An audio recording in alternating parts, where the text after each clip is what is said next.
Welcome to the New Masculine Podcast. This is a place where masculine identifying people come together in community to disrupt outdated models of masculinity and together construct new models for our way forward as men. As a special note, while this conversation is between men, this podcast values all beings and seeks to create positive impacts for all. I'm your host, Travis Stock. I am a master life coach, an equus coach, which means I often partner with horses when supporting clients, and I'm a teacher. In my coaching work, I am passionate about the balance of masculine and feminine energies in each of us, regardless of gender. I seek to help others nurture a relationship with both types of energy, which often leads to a greater sense of wholeness. And yet what I found in my work with men is that many of us have been taught messages about what it means to be a man by first teaching us to avoid anything that is associated with the feminine. That avoidance leads to few experiences of intimacy, emotions outside of anger, vulnerability, or even a sense of belonging. Striving to comply with these models of masculinity has many of us feeling isolated, ashamed, unworthy, afraid, angry, and depressed. That's why I started this podcast, to bring men together who are ready for something new, something more whole. One of the major themes I hear in my conversations with guests on the New Masculine is the need for us men to develop more emotional literacy. We often try to play it cool, try to act like we don't care too much, and sure, we all get frustrated, annoyed, and angry sometimes. But what about all the other emotions, especially the scary, vulnerable ones? Well, I'm pretty confident my next guest can help us go a little deeper into our emotional lives. Important note, in this episode, we will be using a certain 4-letter curse word that starts with an F fairly often. So if that doesn't work for you, feel free to tune out now. Anyways, back to introducing my guest. Dr. Alex Wills is a psychiatrist, therapist, and author of the new book, Give a Fuck Actually, Reclaim Yourself with the 5 Steps of Radical Emotional Acceptance. The foundation of what he's helping us to see with this book is that all the stoicism, nonchalance, and our anger we feel are all shielding us from important information we need for our overall well-being. On a personal level, Alex identifies as a father, as a brother, and as a lover. So let's see what all this stuff about accepting our emotions is about by welcoming him into the New Masculine. Thanks for joining me, Alex. Thanks for having me. I'm excited to be here. Oh, it's so wonderful. As a man who feels very deeply and has my whole life and has at times really tried to hold it in because I got called too sensitive or I watched other people uncomfortable with my amount of emotion, I think this sort of I'm really excited to have this conversation because it's been sort of my life journey, and I've learned over time how to turn what felt like a weakness and felt like something that was pointed out and scary about me has actually started to become something I embrace and love about myself, but still requires a lot of work, and reading your book has actually given me some more pieces of knowledge. So thanks for being here. Yeah, thanks for saying that. The goal is to help people, and hearing that it's actually working just means the world to me. So that's cool. And just this last week, we hit #1 in a lot of categories for bestsellers on Amazon. So some exciting news. Oh my gosh, congratulations. That's super exciting. Yeah. So the place I always like to start is to hear about you as a human. I know you have a professional life, and we're going to get to the book as we get into this, but I'd love to hear more about you as a man in this world. So when you think about what you grew up with, what your sort of models of what masculinity was, what you learned about being a man in this world was about, tell me what comes to mind for you. I guess you could say I grew up in a fairly traditional way, like old-fashioned traditional. I grew up in Idaho. In a way, I guess it was somewhat sheltered. There were just very traditional masculine, feminine roles. And I was taken to church every Sunday with my family. I never really thought about stuff. Everything was just kind of, this is normal. This is the way things are supposed to be. Guys are tough, women are more sensitive, boys don't cry, all kinds of these traditional ideas that are so cliche that we've seen in the old movies and stuff. And it wasn't until later in life that I was even confronted with so-called alternative ideas or lifestyles and so on. Where were those places where you started coming into contact with alternative lifestyles and different ways of being? Well, Capitol Hill, for one. I went to university in Seattle, so my friends and I would go to Capitol Hill because it was definitely out of our norm comfort zone. And so I was over in Queen Anne Hill at this more conservative Christian liberal arts university. And I started to have my eyes open to different options in life and whatever. So, yeah. Yeah, for those of you that don't know, Capitol Hill's the neighborhood in Seattle that I live in, and it's historically been traditionally the gay LGBT queer neighborhood. Also, lots of artists here. It's had a shift as like the tech industry has taken over Seattle, and so it's not solely that, but it is sort of like the historically gay community in Seattle, and it is the neighborhood that I live in, and so. Yeah, I mean, my partner and I always talk all the time about if and whenever we move out of Seattle, living in this neighborhood has given us a lot of freedom as a same-sex couple that we may not have in other places. So I would imagine it could probably a big eye-opening space when you were wandering around Capitol Hill back then. Yeah, I remember going to a restaurant one time and I was sitting next to a gentleman dressed in a very nice feminine dress with makeup and everything.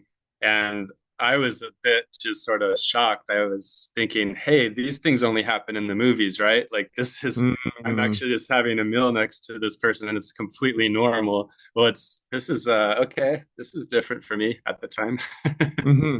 Yeah, I'd love can you like put yourself back in that moment and like tell me a little bit about what you were confronting, sort of being the age you were, the man that you were, with the upbringing you had, sitting next to a person in full drag, or in the way that they like to present themselves. Sure. My emotions were a bit shocked, a bit overwhelmed, and curious. I wasn't quite sure how to make sense of it. I didn't know I didn't know the motivation behind this person's desire to do this. And so I didn't know to take them seriously or if this was somehow important. And I was too afraid to say anything. And I was like trying not to look or, obviously, take a few glances or whatnot. I was just full of questions and that kind of spurred on my interest in, psychology and going into eventually psychiatry for my specialty. Mm.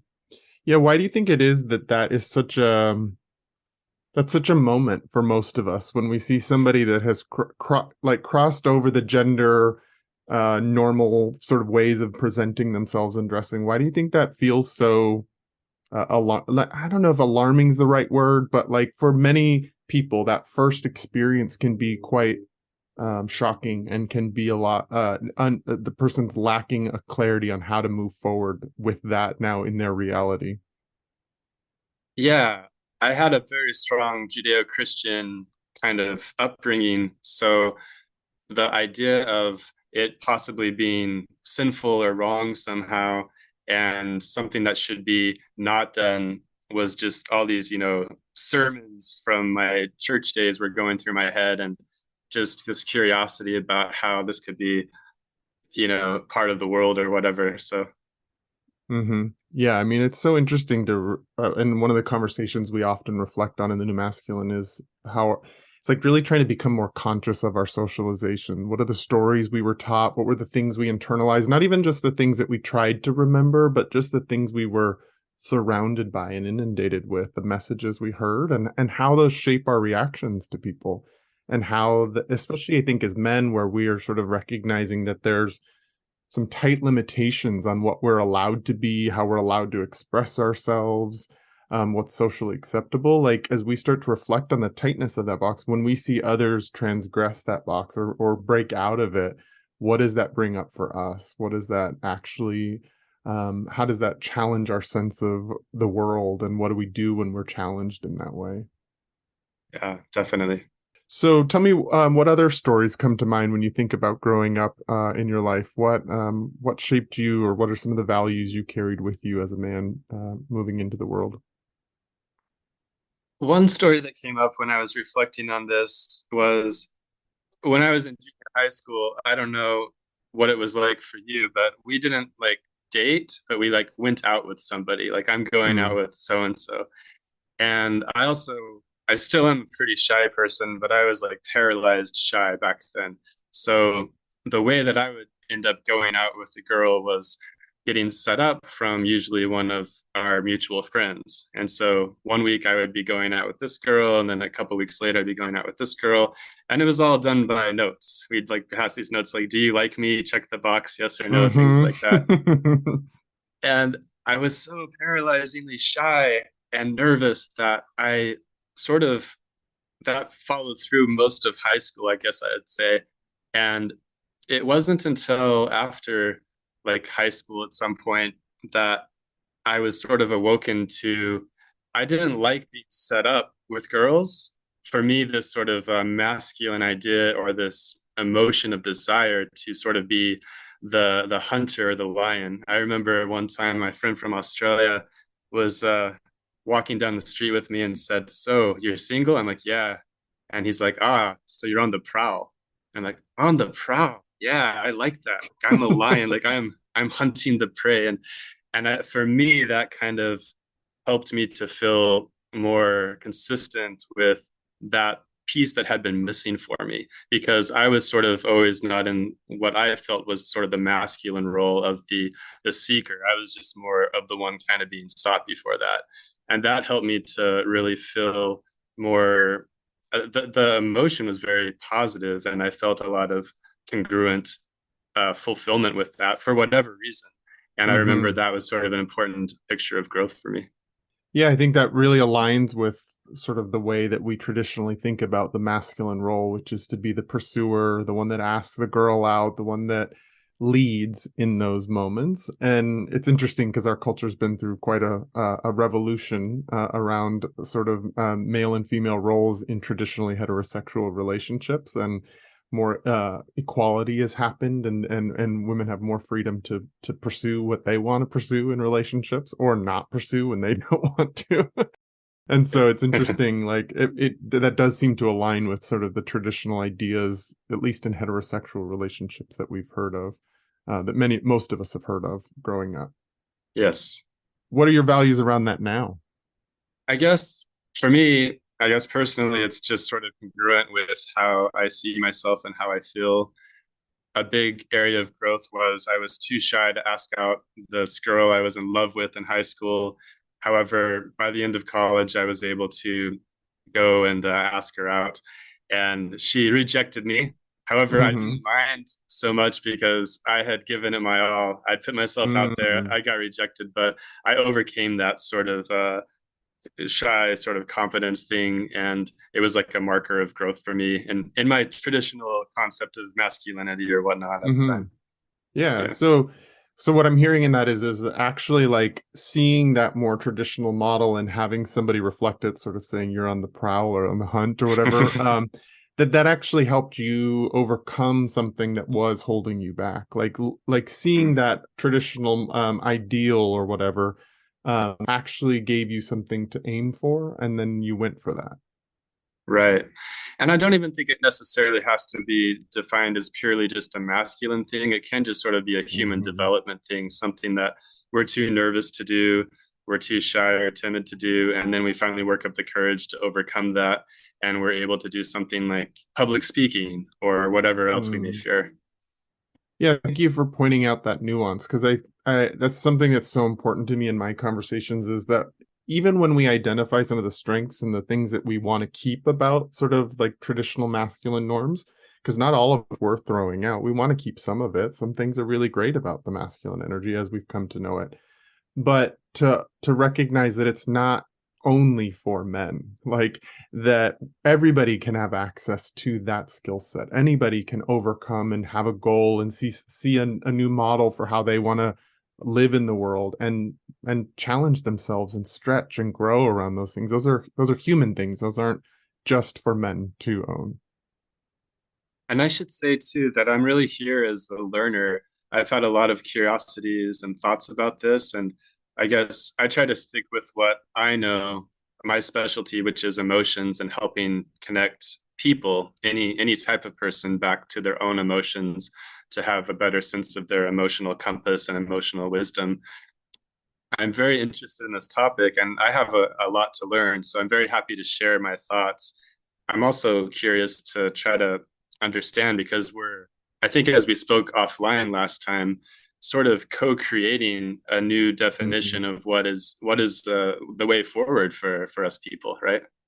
Yeah, and I appreciate that. And the space that I want to invite us into in this conversation is that anytime you want to ask, anytime you want to know what my ideas around those things, please do. Like this is as we said, co-creative experience where we get to learn together. Like I'm learning a lot from the work that you've put out in this book, and yet um, I've been focusing more on sort of this the new masculine of sorts. And I remember in our first conversation, you were like, "How do we define this? I don't like what is the definition of that?" And so when you think about who you want to be as a man in the world, like what you can be proud of as a man in the world, what are some of the values that come to mind, or the sort of ways you show up in the world that are important to you at this phase of your life? For me, the traditional role fits. I have 5 kids. I have a wife. We're very, much in love, and I am sort of the breadwinner and all of that kind of stuff. She's from Japan herself, and she's very traditional in her own way too, kind of on the feminine side. So it's really that, yin and yang kind of energy that really works for us. And so I'm pretty content. In my career, I've had quite a huge number of folks struggling with, what we call, gender dysphoria Mm, issues of with if you go by the DSM-5 Bible reference rhetoric stuff or the diagnostic manual stuff. And I've been able to work with folks dealing with those issues on all sides. So I'm really focused on the emotional issue, the co-current sense of loneliness, isolation, there's stigma, there's depression, there's anxiety. Sometimes there's substance use going on too. I am always trying to connect people with groups because a lot of times people, especially in Idaho, are quite isolated. They don't really have anybody to talk mm, to, and they're living with such fear. hmm. Yeah, I'm glad you brought that piece up because I think um, I think we're feeling more and more isolated, many of us in our lives. Like we have more access to people through things like social media, but research shows we actually feel more disconnected and isolated the more we engage in those spaces and stuff. So, and I think that what I keep learning about is that men often feel really isolated. Men don't have lots of friends that they can share things with. They have, I think, sometimes have friends they do activities with or watch sports with or something, but there's not the same models for intimacy and vulnerability and belonging that men experience in their relationships as women often do, or as queer people often do. And so I think that there is a loneliness that comes with being a man sometimes, where we are struggling with our own stuff alone and shielding ourselves from the world, and in that sort of protective stance around the world, where we either have to protect ourselves from being seen too much, or we have to protect ourselves physically in the world because it's unsafe in some way. I have a number of traditionally hyper masculine type guys that come to my clinic, and I think I'm the only guy that they can talk to about Mm-hmm. emotions, stuff that they'll never share with any of their friends or family. Very gruff, very tough. Men of very few words. They just don't talk about that stuff. Everything's always they're just strong, right? Mm-hmm. And I can't tell you how many have just been able to open up, and I give them a safe space where it's like, hey, it's okay to, name your emotions going on. And there's such a cathartic release oftentimes that they have, and they are able to get that affirmation and validation that they've never really had before. Mm. It's interesting to me that in your sort of personal life, in your marriage, in your family, the traditional model, a lot of it fits. It just kind of works. And yet in your professional life, in some ways you're holding a bit more of the feminine side while these men come in and learn those skills. Like you're offering the support, the care, the emotional availability, the co-regulation of nervous systems so that that person doesn't have to self-regulate the whole time, but they're learning how to do that with someone. in some ways it's like you're almost providing more of the traditionally feminine role in your work, especially considering that so much of your work is around emotions. Right. I would say that's sort of that more traditionally feminine piece of things. And so it's interesting that in different sections of your life, you play a different role. What do you think about that? Yeah, it is fascinating. It's the traditional caretaker role. You go Hmm. into becoming a doctor or something like this, and you're there to bring people back to health to help to heal them. And another way of framing it too is, well, I agree with everything you said, and it makes total sense. I also am curious about the idea of making it brave and courageous to name your emotions. Mm. And a masculine, a sign of, I guess, a sign of courage could be to be courageous enough to name what emotions, what difficult, painful, scary, sad emotions are going on in your own way. As Hmm. as you think of a father maybe modeling for his son how to just own it in whatever way, and that can sort of bring that emotional health aspect into his son's life by imparting that wisdom to him. So yeah. Gosh, I want nothing more in the world than more fathers to do that with their sons, to help to know how to name their own emotions, but then to help their children learn that skill set too. Super Yeah, powerful. Is that something that you do with your own kids? definitely. Mm. Instead of teaching your children, for example, when you're upset or when you're pissed off and angry or whatever that might be going on, and so the way you deal with it is by, just slamming some shots of alcohol, and that's the way to do it. I try to model and just name what's going on. That, hey, I'm really angry right now. I'm very feeling very upset, and I have a lot of fear that something bad's going to happen because of this drama going on, yada yada.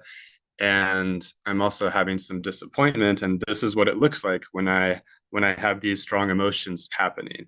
There, I'm just trying to demystify instead of them walking around thinking, "Oh no, dad's scary," and I don't know why, and then they just Hmm. kind of hide or something. I think that's such a scary thing to navigate as a kid, that I can feel something that's there, but I don't know why. And the sort of a child's brain doesn't have the abstract thought parts of it fully developed. And so there's like, they're kind of putting things together from a like in terms of a remedially logical kind of step. And that can create long-term challenges for a child growing up, that they never really knew why someone was upset, and yet they're constantly trying to learn how to stay safe in the world. I Mm. think that being able to just be more transparent about it could be transformational in itself, being able to talk things through like that. I think it's interesting how often parents are like, well, that's not something you talk to kids about. Like, why? The fact that you're Mm. sometimes sad or afraid or angry, like, why not talk about those with your kids? It's human. The message I got growing up a lot was buck up and Hmm. act right and stop moping around, and you have to have a better attitude. I Mm. always, nothing like pissed me off. My entire life I didn't know why, but nothing ever pissed me off more than teachers or authority figures telling me to have a better attitude. I was like, Mm. fuck you. I'm gonna have a worse attitude because you said that, you asshole. I Oh. didn't know why that created such rage in me, but it did. And now I know why. It was because it was a form of emotional suppression that they were teaching me. And I Mm. was not allowed to express what real emotions were going on. There was no place for them. You just had to look right, act right, have the right attitude. It's like, Mm. well, no thanks. Mhm. So, if those are the things that were taught to you, and I think a lot of us men, I think a lot of people are taught this, but as we're talking about in this conversation, a lot of men are taught to emotionally suppress and that there's no space for them to have those feelings. How did you work your way through that to finding actually like radical emotional acceptance and being able to have express all of your feelings? How did you get there? Yeah, the subtitle of the book is Reclaim Yourself with the Five Steps of Radical Emotional Acceptance. And I had to practice what I was preaching. I had to walk these steps myself. As I was writing the book and putting everything together, I was also going through my own personal drama and life issues that's never ending. And I wanted to really prove that this is not just a bunch of psychobabble, but this like really works. And it's all based in evidence-based psychotherapy, so everything is scientifically backed. However, I like to know the proofs in the pudding for my own life too. And Mm-hmm. by practicing the steps and seeing it work in my patients' lives, it just became the gift that keeps on giving. Mm-hmm. Yeah, is there any moment that sticks out in your life that was sort of like a wake-up call for you around like, okay, that what I was taught, the way I was taught to navigate my emotional landscape doesn't work. It's no longer serving me. It's not big enough. It doesn't help me move forward. And then like, how did you move through that sort of moment of awareness into something new? Well, I got really stuck about 4 or 5 years ago, and I was doing all the right stuff. I was doing cognitive behavioral therapy tools, like, dozens and dozens of psychotherapy tools. And yet I was just still kind of just miserable off and on for whatever reason. And for a couple of years, I just was suffering and I didn't know why. And I kept trying to just try harder. One day it dawned on me that I was not in touch with this emotion that was happening, this very, very painful emotion of loneliness. I was Mm, surrounded by friends and family and so many people, but I was incredibly lonely. I was missing friends from my prior days when I used to live in Hawaii and other places. I was missing the kind of connection and intimacy that I had before, but didn't have isolated there in Idaho. And once I realized that, hey, there's this horrible, painful emotion of loneliness that I've been trying to fix or get rid of or avoid. And what if this emotion of loneliness is not a bad thing? And the flip side of every painful emotion is a desire. And so I was awakened with the knowledge of this desire for intimacy and connection with people and intellectual stimulation, things that I just wasn't getting. And that sparked on my passion and motivation to actually create this book and to get it out there, simultaneously getting to meet people like Travis and talk about mm. really fascinating things. And I'm no longer feeling that sense of loneliness and that horrible void. So my painful emotion was my best friend because it was like a wake up call to help give me direction in life. I love that you are sharing not just the professional side of you that has the skills and that was doing all the right cognitive behavioral therapy techniques on yourself and thinking your way into feeling better. But you're also sharing that you were struggling at that time. You were successful in your career and yet you were still struggling. And I can connect with that. I mean, and I love the element that the book that you wrote was actually so much about your own healing journey as much as the sort of supporting others in their healing journeys as well. Because that's what I say this podcast is. It's like the change I most want to see in the world, but it's also like a deep part of my own healing process to step into this conversation, to work, to like, to share intimate conversations with other men and learn how to feel safe in that and to share it with others and to model new things for others. Like it's just about as much about what I'm working on as what I want the world to work on too. So I love that we Yeah. both have that shared connection around that. Yeah. And I'm hoping to co model with you for people out there that may relate to me in some way and to show an example of how, hey, we can talk about this stuff and Hmm. we can connect and we could actually have a sense of friendship and companionship. And I mean, right now I'm experiencing some really cool emotions of joy, contentment, a bit of relief, just to monitor these emotions in real time. And that's really awesome. So yeah, thanks again for, letting me do this with you. I'm so glad that you are willing to share your work out there in the world, that you're willing to share yourself as a person and to help name those emotions. Because it is interesting how quickly those nuanced emotions kind of move through, and to be able to actually slow it down and track each one of them and be able to say, oh, I'm feeling relief. Oh, I wonder what that's about. Like Yeah. I'm feeling joy. Where did that come from? What was I feeling before that? Like what created that shift? Like there is, as we're going to talk about as we talk about the book, there is helpful information in each of those subtle shifts of emotional energy that run through our bodies that oftentimes we kind of speed through, or we kind of are too dulled out or numbed out to even actually experience those subtle shifts as they're happening. I call it emotional data. If you think of emotions happening to us in real time, it takes seconds to just simply name them, like, oh, there's a bit of joy. Oh, there's a bit of anxiety. And it gives us this sixth sense that we honestly don't have any other way. It's like information that you can't get from your regular five senses. And that gives you so much more useful information to make better decisions in your relationships and in life. Yeah, absolutely. So let's talk a little bit more about the book. So why did you name it Give a Fuck Actually? Like where does this inspiration come from for you? I like the Mark Manson book, The Subtle Art of Not Giving a Fuck. It was entertaining. It was a good read.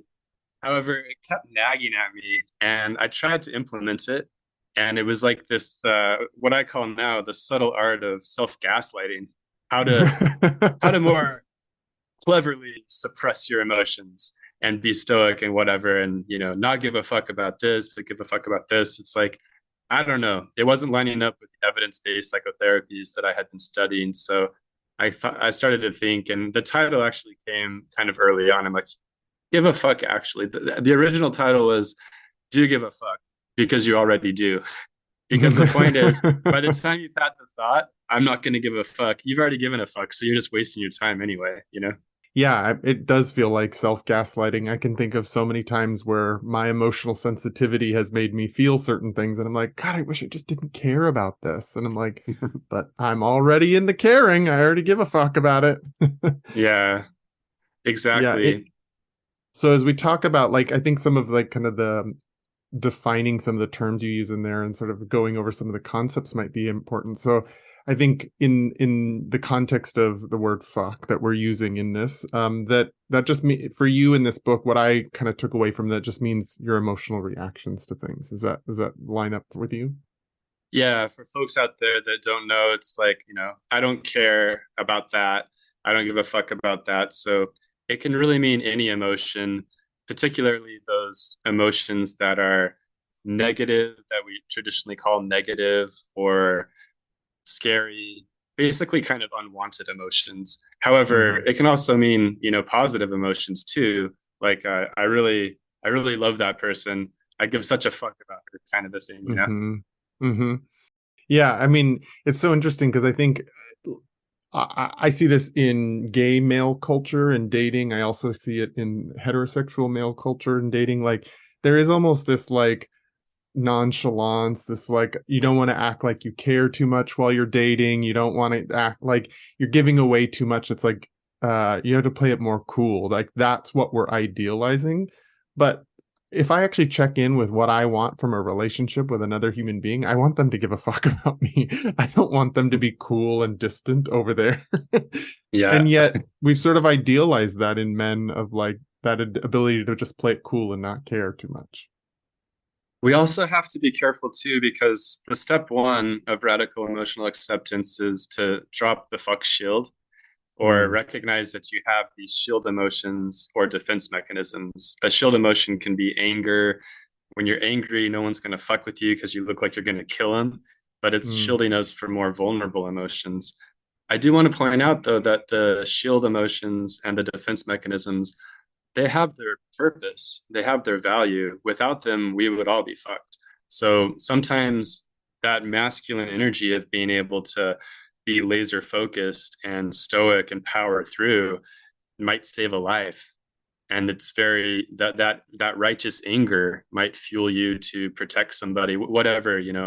So those defense mechanisms, those shield emotions are useful, but if you get stuck with them, if you get stuck in them as a lifestyle, like mm. 24/7, you're just always in your shield emotion, that's where it becomes problematic. So as soon as that really difficult urgent emergency situation goes away, or like that meeting in the office that you just have to power through, then you can take a step back and check in with yourself and see what are those more vulnerable emotions going on underneath, which is step two, is to simply name the fuck.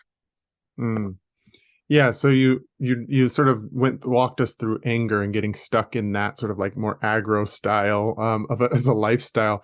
But other shield emotions can be sort of that apathy, that like distance, that or that nonchalance, that sort of really removed emotionally from anything and trying and having no emotional reaction to something. So those are sort of what you would label as shield emotions that are shielding us from what's underneath that, which you call the root emotions, which are the ones you're sharing, are more like the vulnerable, scary, challenging sometimes. But even sometimes joy can feel really vulnerable for a lot of us. And so even we can shield ourselves from joy through trying to be emotionally distanced through nonchalance or something like that.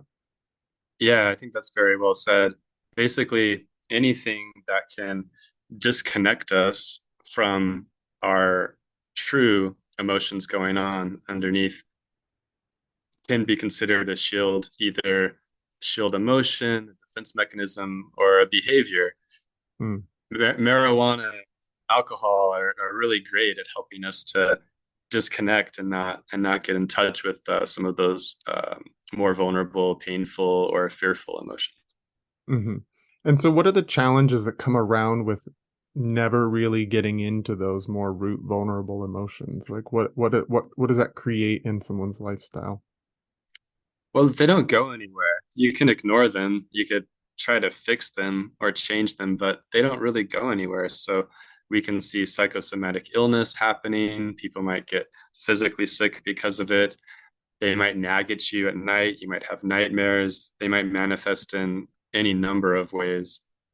Yeah, and I think that we're starting to sort of see as a culture some of the limitations that we as men have experienced around our emotional lives. That like mental health conditions, suicide rates are really high. The isolation, the loneliness, like men are really experiencing a lot of challenges, and like we're like been through a world and cultural reset around having just navigated a global pandemic and having job disruptions and losses and social disruptions, and we've had to work from home. And so it's like all of some of the ways that we as men traditionally sort of source our value in the world, being the provider, our work life, our job titles, some people have lost those things and have not been able to source their value in the same ways. And so um those emotions are all present and they're having real consequences on men in the world.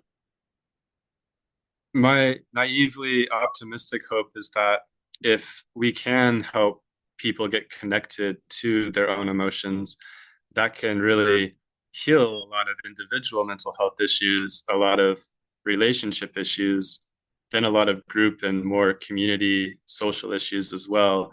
For me, the heart of everything is our sacred emotions. And if we can get that right, I think our physical health and everything else flows from that. Yeah. One of the things that I thought was important in the book that I really liked, that I'd love to see if you could share in this conversation, is to help us differentiate between emotions and feelings. I think that because we as men haven't necessarily gone through a lot of socialization around our emotions and our feelings, we don't really know the difference between those things, and they actually are some important differentiations. So, could you help us understand the difference between our emotions and our feelings? I find it very helpful to define emotions as just those pure visceral emotions that happen to us, words that don't need any explanation. If I tell you I'm sad, I'm happy, I'm joyful, I'm feeling this emotion of disgust or hate or fear, you know what's going on. And you don't have to know why. You don't need to know any backstory. And it only takes me seconds to make you aware of what emotions those are. Now, if you take a raw emotion and you add a story to it, that's what I call a feeling.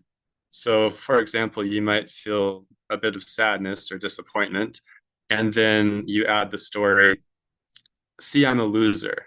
I feel like shit. I'm a shitty person. I'm never going to be happy. Or you might have the emotion of hate come up, and you might use the term self hate, which becomes a story. I hate myself because I'm a fuck up. I'm a loser. I'm never going to get it right. I'm not lovable. I'm not worthwhile.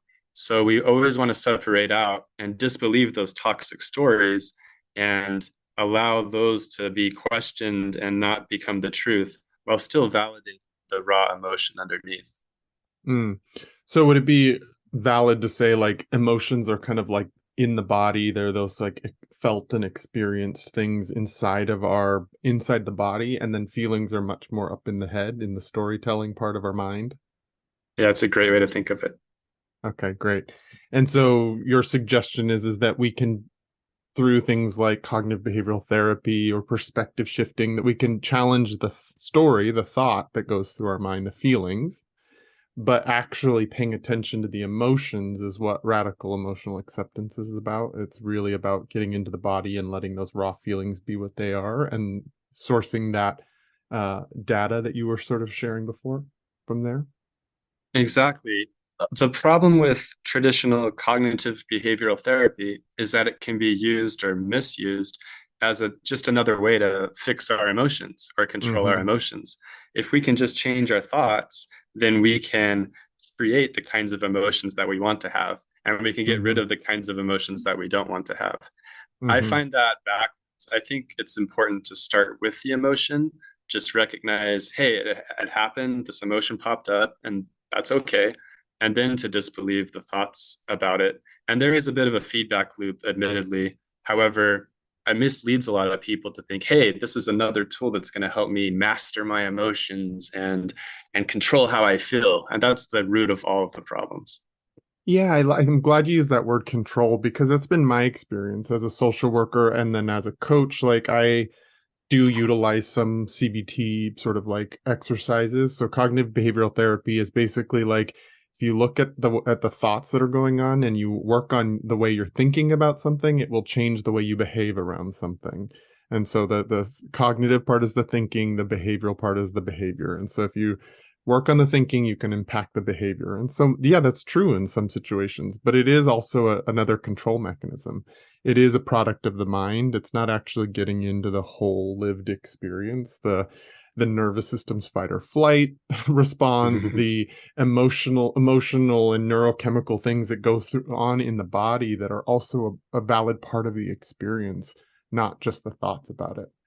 And I think that I've had conversations with a lot of coaches and other therapists and stuff around like, is it the feeling emotion that comes first? Is it the thought that comes first? What is the thing that's causing us the suffering or the challenge, or the where are we? What's the chicken or the egg in this conversation? And some schools of thought would say it's our thinking that is the original problem, and that we need to control our thinking, and that will help us feel better. And I actually resonate personally a bit more with this emotional, like, regardless of what comes first, is to like get into the emotion. Yes. Yeah, there's definitely that awareness. And I think it can come from our cognitive awareness. It can also come from our sixth sense, which is sort of our emotional awareness. I was in a very difficult situation recently. And although I racked my mind and all of my thoughts were worry free, I couldn't really think of any problem with what was happening. My gut told me differently. My gut told me, like, no, no, no, don't trust this situation. Don't trust this person. Something is really smells rotten here. We get back to that, the smell of that sense of disgust. Something smells rotten. My gut's churning. I want to vomit, and I don't know why. I don't know why. However, exploring and investigating those emotions led me to figure out that there was a there. And I was able to figure out, I'm glad that I listened to my emotions, because if I had only listened to my thoughts, I would have just kind of gone down a bad road and it would have ended in disaster. And so, in that example, what did listening to your emotions tell you, or what what did you find in that data? Just that strong sense of disgust, fear, hate, and suspiciousness, I guess you could say.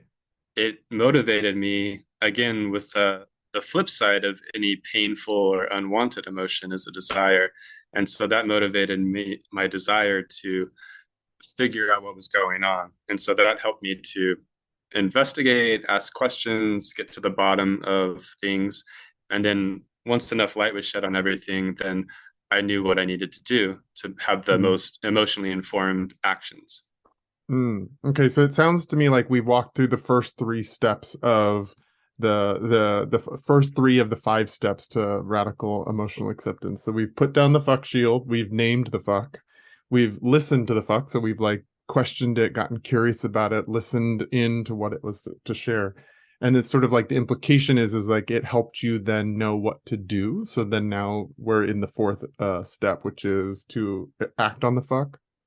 Act on the fuck or don't act on the fuck. Mm. Oftentimes, once we have our emotional wisdom, we realize, you know what? I don't need to do a thing. You're just aware now of what's going on. So you can make the most emotionally informed decision.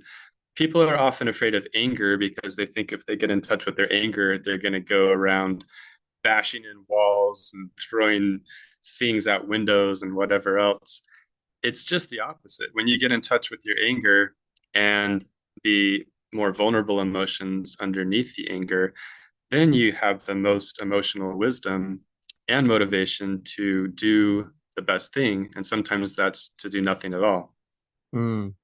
Yeah, I think so many of us men are used to listening to our anger and then just acting on our anger rather than putting the shield down, which is the anger, listening underneath that, naming the other emotions that are there, and then acting on what we have learned from that process, not just starting from anger and acting there the whole time.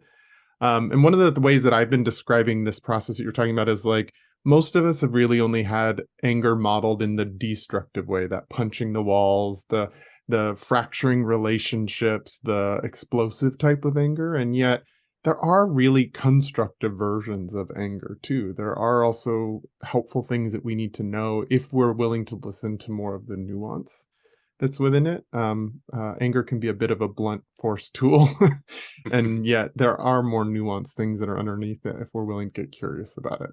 Would that sort of resonate with you? Yeah, the problem I often see is somebody is so afraid of their anger, they'll say, "Oh, I'm not an angry person. I don't get angry." And they're so good at suppressing it that they are not even aware at all about those other emotions going on underneath the anger. Mm-hmm. And then they keep living their lives in the same way, very unfulfilled. They might be suffering with anxiety or depression, and they have no clue why, but they're not in touch with their passions. They're not in touch with their Mm. desires of what they want. They have really no direction in life other than to just try to go on. I'm not an angry person. I'm very happy and peaceful, kind of a thing. Wait, are you describing my life? How dare you? Because I would say that for a long time I was one of those people that anger was actually as even though a lot of men feel most comfortable with anger as an emotion, it's actually the one I have always felt the least comfortable with. I have not felt safe with men expressing anger. I don't, I at a certain point, I remember kind of thinking to myself, well, I don't like how men are doing that. I'm not going to be one of those men. It was sort of like this righteous, I'm going to not be an angry man. And yet it divorced me from some important emotional data when I started pushing that away. And I ended up, because I wasn't willing to feel that, I had to it funneled into something else, and I was really quite depressed for most of my 20s. It was easier for me to feel sad than it was for me to feel angry, and so I would just kind of funnel it into that sort of sadness and depression and victim kind of feelings about the world, and that life was happening to me rather than me being able to have any agency in the world. And so I think that uh, uh, even though we're sort of talking about like lowering the shame shield of, or the shield of anger to listen for what's underneath it, there's also important information in the anger too. And as you, I think you said this earlier, it's not like we want to reject that and say that it's a bad thing that we shouldn't feel. And when you do reject it, it will have its own consequences on your life, as evidenced by my own life experience. And with the example of sadness that you just brought up, that feeds into the story that you just brought up of, for example, the victim mentality. It's like, Mm-hmm. oh, I'm so sad again today. That's proof that I really am a victim in this world. Mm-hmm. And we can misuse the emotional data to support a toxic story instead of questioning that story and still validating the sadness. It's like, yes, of course you should be sad because you are sad. You have some sadness right now for whatever reason, And that doesn't mean that the story that you're stuck in is true. Hmm. Yeah, that's where the cognitive behavioral therapy can come in handy right there, is to start questioning the story and to like look for, okay, that's one hypothesis. What else could it mean? What other truths could be there too? Because we do get sort of stuck in habitual ways of thinking and telling our story. And if we don't ever question it, then we're kind of stuck in that rut for a long time. And our brains are wired for that. Like they sort of get used. The nerve connections start to myelinate and to create fast connections between things that we're used to thinking, because it helps us move faster and it helps us like shortcut to certain things. But just because it's a well-worn path does not mean it's actually serving us, and doesn't mean that it's actually getting us to where we want to be. And so we actually have to play with deconstructing the way our typical ways of thinking about things in order to create opportunities to see our lived experience in our lives differently. And what we say in neurology is those neurons that fire together wire together, and they Uh-huh. do become this sort of automatic circuit. And you don't even know, you're not really even conscious of the story you're stuck in because you don't even question. It's just like Mhm. that's just how you see reality. So it's, yeah, so important to really isolate those stories and to question them. Yeah, even and I think that's why like coaches, therapists, social workers are really important roles in our lives, because if we are in that sort of like wired, our brain is wired to think in that certain way, how are we ever going to question that? It's like we don't even know we're in a story. It is just the truth. And so having an outside objective perspective that can help us question those things, that can help us look at those, can be curious about things that we don't even know to be curious about in ourselves, that can be really helpful in helping opening up some things and getting some more data that will help us move into that fourth step, which is to act or not act on the fuck.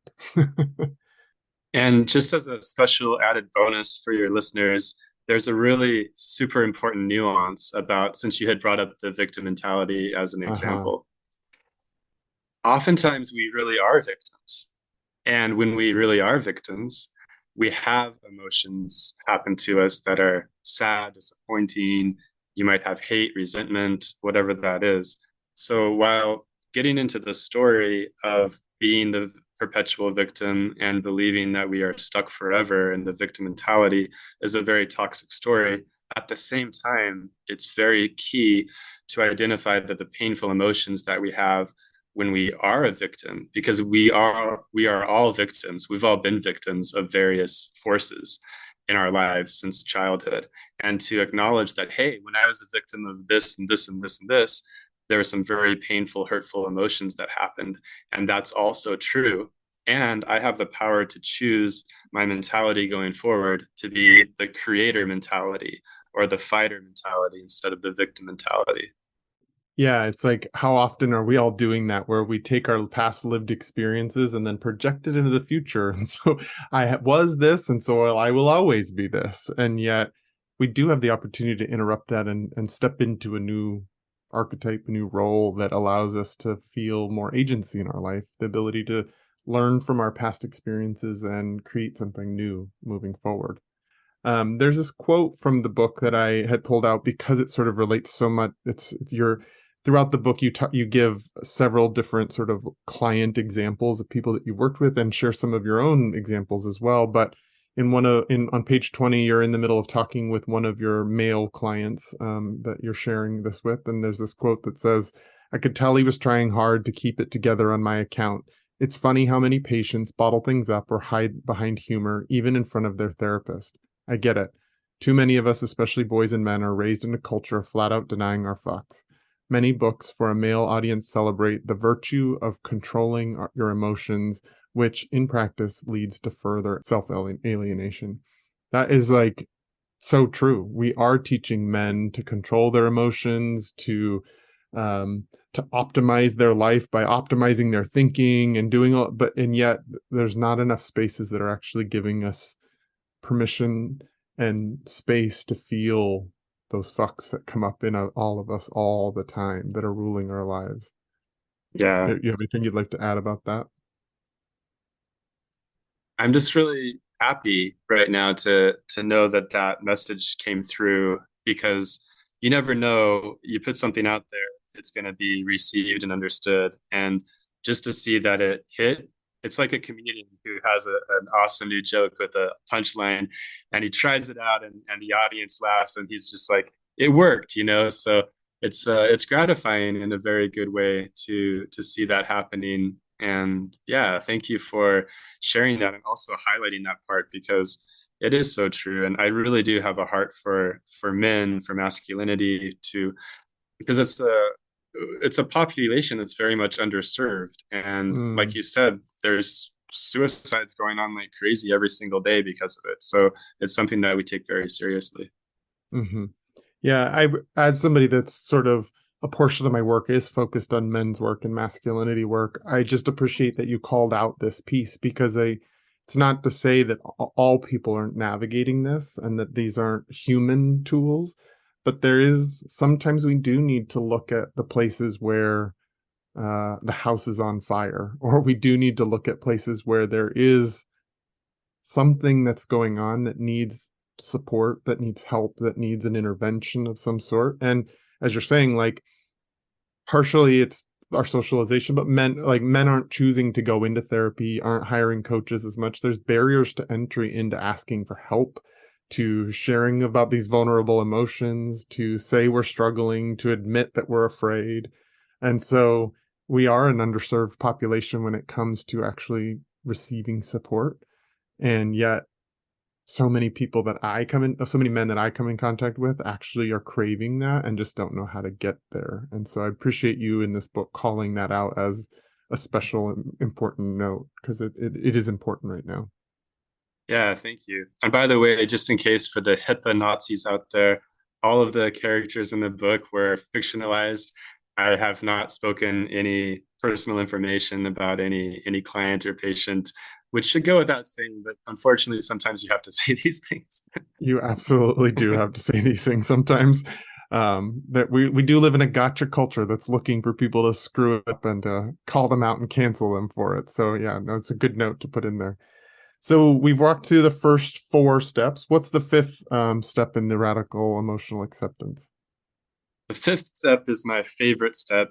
Thank the fuck. Because if you can find true gratitude, sincere gratitude in your heart for a painful emotion, a scary emotion, a sad emotion, then there's no longer a problem. When you realize that all of these so-called negative emotions are really just there to help us, then you can kind of go into that Zen state of being at peace with the world because you've radically accepted your external reality as well as your emotional reality. And all you have to do from there is just navigate what's the best way to go. What do you say about, because here's a thing that I sometimes run into my own personal work. Like I really do have plenty of examples where I've gotten to the fifth step, which is to get to that thank you and the gratitude part for the fuck that I felt. I have plenty of places in that. And then there are times where I am still in a certain emotional experience, still having some of the stories going on in my head. And I start to look ahead in the work and start to go, oh, I'm supposed to feel thankful for this fuck. And then I beat up on myself because then I'm not zen enough or I'm not enlightened enough because I can't get to the thank you for the fuck yet. What do you say to people that might feel that at sometimes? The reason that the book has a lot of stories and fictionalized characters is I can't do psychotherapy with everybody, and there's a lot of coaching that goes on in psychotherapy to really help the rubber meet the road. And I'm hoping people will find themselves within the stories a little bit, or at least find them to be relatable. And it is a challenge. You have to really make these steps real for yourself. And until you have creatively figured out how to sincerely experience it, then that's where the magic happens. Mm.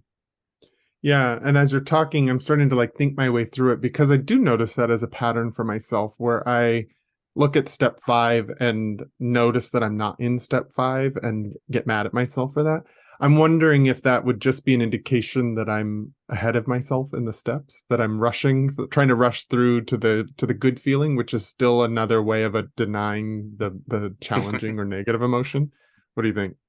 Yeah, it's super counterintuitive because I'm telling people, be sad, be scared, and have hate and disgust and be happy with that. And people are like, that doesn't make sense. That's kind of stupid.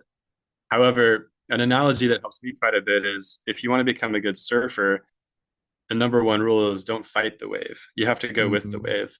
So you may have a tsunami of fear going on, or you may have a big wave of sadness. And if your goal is to make the wave go away or to fix the wave, then you're fucked, man. So instead, our goal is to become a good surfer. I went through this very difficult situation a month ago, and for a couple of weeks, I was surfing this pretty big tsunami of fear, and at the same time, relatively at peace because the fear I was very thankful for was making me aware of a big threat going on in my life at that time. And I had to be vigilant during this period of my life. I had to get a lot of help. I had to be on my toes and have my A game going on. And so instead of saying, man, I just wish I could get rid of this fear, I use that to help motivate me to stay on until the situation was able to be resolved. Mm-hmm. Yeah, and I think that uh, so it's almost like we're talking about giving a fuck, but it's like also give in to the fuck. Like don't just deny the fuck, don't try to control the fuck. Just give in to the fuck and see what's in there for you. Right. Another analogy that really helps my patients is colors. If you imagine that emotions are like colors, you wouldn't go around saying, you know what? I don't want to see any red today. There's going to be no Mm. red in my life. Red doesn't exist, and gaslight yourself to not believe that there's red. You'd be driving yourself crazy. But we do that Hmm. with emotions all the time. Like, I'm not going to feel sad today. I'm not going to feel anger today. And we have no control. It's emotional data. It's just happening to us. And we can just learn to see. It's helping us to see clearly and then that helps us to navigate better. Hmm. Yeah, I think one of the things I see in some of my client work with people is that once you've decided that color red is the thing you don't want to see, then you go around making sure that everyone knows that you don't want to see red, and you try to control the external environment to avoid seeing red, and yet red exists. Red is a part of everything. And so um the difference between all that effort that goes into trying to manage the external world and the environment and other people to try to make sure that that one thing that you don't have to see that one thing, or you recognize that it's there, accept it, and find out how to transform that internally within yourself so that you don't have to control it externally like that. Right. So I was saying to you before we even started recording, like I have a master's in social work. I work with men around this work. I've worked with clients for a long time. So as far as I am into my work, I still got lots out of this book. And I really appreciate you writing it because while I enjoy the humor of the subtle art of not giving a fuck, and I love the sort of that element of it, I, I actually, my lived experience is that I actually do give a fuck. And so I appreciate you writing a book that gives us permission to actually feel those things and actually gives us tools and resources for what are some of the steps I can take in order to be in a relationship with my emotional reactions, with my emotions, in a way that helps me move forward rather than a way that keeps me stuck in the same sort of cyclical hell patterns. Thank you so much for having me on. It's been really great to dive into this stuff with you. Yeah, I've got two more questions. So, if you were going to leave men who are listening to this, or anybody that's listening to this, with one piece of advice, what would that piece of advice be? I'll go with what I'm confident about. If you can cultivate a better relationship with your own emotions and see the value of how they're all trying to help you, then there's really no longer a problem. And you'll be in a place that you can navigate more clearly with your own emotional wisdom, your own emotional compass. Beautiful. So, if people wanted to get a copy of the book, wanted to find out more about the work you're doing, are in Boise and want to start working with you, how do they find you out there in the world? Everything's at radicalemotionalacceptance.com. There's links to the podcast, Give a Fuck Actually with Dr. Alex Wills. There's discounts on the book. We've got merchandise. If you want to give a fuck hoodie or emotionally woke beanie, whatever you want, it's all there. And you can see it on YouTube channels and all the social media stuff that my team's putting together. Nice. I love that there's a merch section. Well, thank you so much, Alex, for joining me, for sharing your work in the world, for all the effort that went into writing this book, and just for being willing to be a man that's willing to kind of dive into his emotions and also helping others do the same. I think that's something that I'm advocating so much for. So I'm just grateful that there are like experts out there that are helping others do that. So thanks for joining me. Thanks for having me, Travis. Yeah. If you want to get in contact with me, you can go to my website at travisstock.com. You can also follow me on Instagram at Traver03. It's where a lot of the ongoing conversations of the New Masculine are going on. You can listen to these episodes and participate there. So that's at Traver03 on Instagram. And if you're liking the mission of this podcast and want to support, you can become a patron at patreon.com/thenewmasculine. Thank you so much, Alex, for joining me, for helping us learn how to give a fuck, actually, for helping us do it in a way that helps us move forward in our lives. It just really resonates with me, and I hope that the listeners get a lot out of this. So thanks for joining me. Until next time.